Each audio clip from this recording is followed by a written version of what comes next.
Des bacs à compost prennent la poussière dans le fond d'un garage. Nous sommes au bord du canal Lachine, dans une copropriété d'environ 130 unités, où la collecte du compost est censée être déployée ces jours-ci. D'ici, admettons, fin 2024, je suis pas sûr qu'on arrive à trouver la bonne façon de le faire. Le gestionnaire de cet immeuble d'appartements haut de gamme n'a pas encore de solution. Faut-il le mettre dehors ou ici, dans le local à déchets? Il faut comprendre que ça n'a pas été pensé pour ça au départ. Donc, il y a des adaptations et il y a des coûts qu'on parle là, de dizaines et des dizaines de milliers de dollars. Là, la ville veut accélérer cette année le déploiement du compostage dans les immeubles de 9 logements et plus, qui a commencé en 2021. La moitié du chemin a été parcouru. Au total, on a 460 000 portes à peu près. Donc, on dessert actuellement 50 de ces portes-là. D'ici la fin 2024, un autre 100 000. Et puis, on termine là, quelques dizaines de milliers de portes en 2025. Tous les Montréalais qui habitent dans des immeubles de 8 logements et moins ont déjà la collecte du compost à leur porte depuis au moins 3 ans. Mais la participation reste faible. Seule une personne sur 3 trie soigneusement ces résidus alimentaires. C'est loin du compte. On vise un taux de participation de 60 % à l'horizon 2025. Donc, c'est sûr qu'on a un effort collectif à mettre.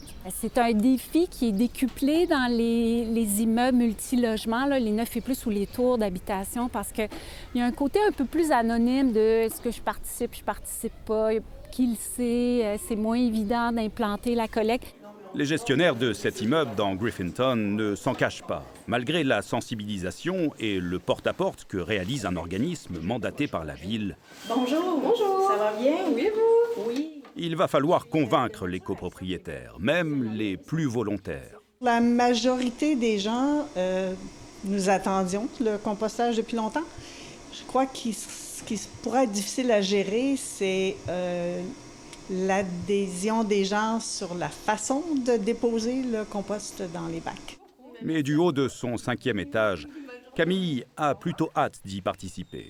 Moi, là, je suis contente, je vais essayer, j'avoue, parce que je sais que voilà, tout ce qui est épluchure de légumes, fruits, c'est quand même dommage, puis ça remplit beaucoup les poubelles pour rien.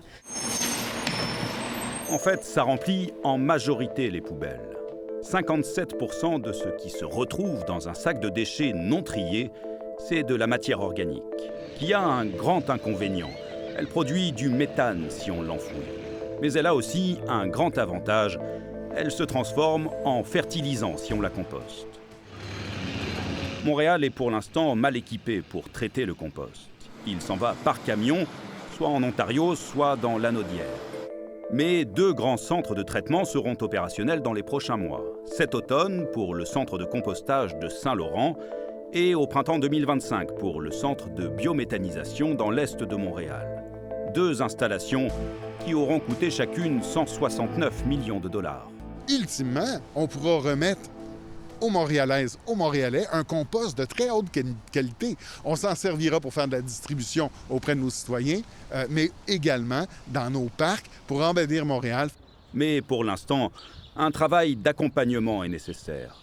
Au loft Red Pass, le gestionnaire déplore que la ville l'ait rapidement menacé de pénalités. Ils disent, maintenant que vous avez reçu les bacs, vous avez l'obligation de composter jour 1 après réception des bacs.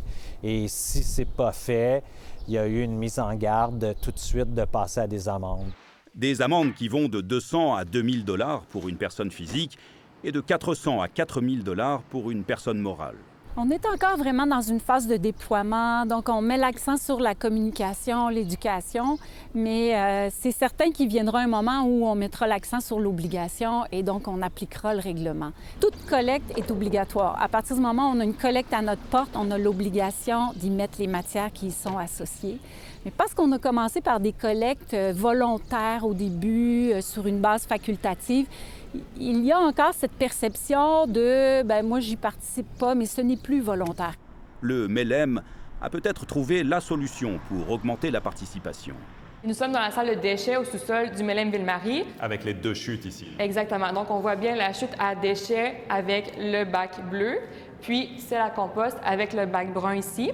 Ces nouveaux projets d'immeubles locatifs font partie des rares à intégrer une chute à compost à chaque étage. Un rappel visuel quotidien de ce tri à la source, avec nettoyage régulier des chutes et traitement UV pour les odeurs.